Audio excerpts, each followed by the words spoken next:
ही मी एक जोडी कोथिंबीरची घेतलेली आहे, ती निवडून साफ करून घेतलेली आहे. आता ही 2-3 वेळा पाण्याने स्वच्छ धुवून आपल्याला बारीक चिरून घ्यायची आहे. हिंग टाकून घेतलेलं आहे. आता थोडीशी हळद, 2 चमचे मसाला टाकलेला आहे.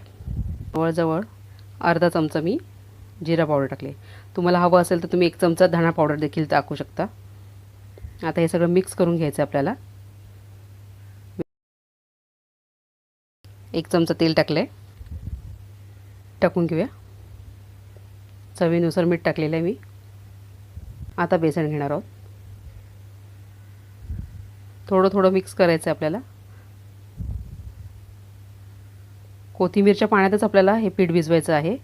वरून एक्स्ट्रा पाणी घ्यायचं नाही आहे बिलकुल.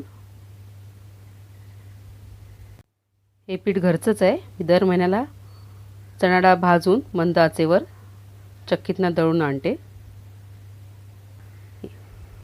1 चमचा तीळ टाकते, सफेद तीळ. आणि या सर्वाचा गोळा करायचा आहे आपल्याला आणि त्याचे 2 भाग करायचे त्या गोळ्याचे. हे बघा, एक गोळा केला आहे, त्याची वळकटी बनवली आहे मी.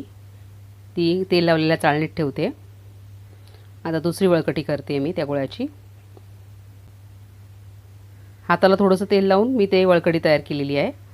आणि उकळत ठेवलं आहे मी गॅसवरती. उकळी आल्यावर मी चाळणी ठेवलेली आहे, त्याच्यावरती आपल्याला झाकण ठेवायचं आहे आणि वाफवून घ्यायचं आहे जवळजवळ 15 ते 20 मिनटं. तुम्ही बघू शकता कोथिंबीरची वडी वाफवून झालेली आहे. आता ही आपण कट करून तळून घ्यायची.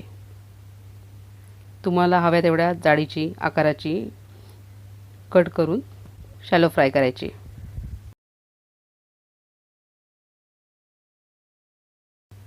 तुम्हाला हवं तर तुम्ही डीप फ्राय पण करू शकता.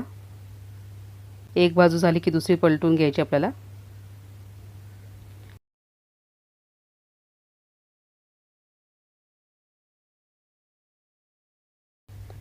याच्याबरोबर सॉस चटणी काहीची आवश्यकता लागत नाही, नुसतीच छान लागते ही.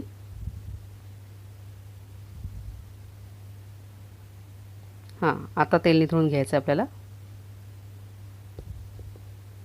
आणि काढून घ्यायची. कोथिंबीर वडी तयार झालेली आहे. मी तोडून दाखवते एक. बघू शकता तुम्ही.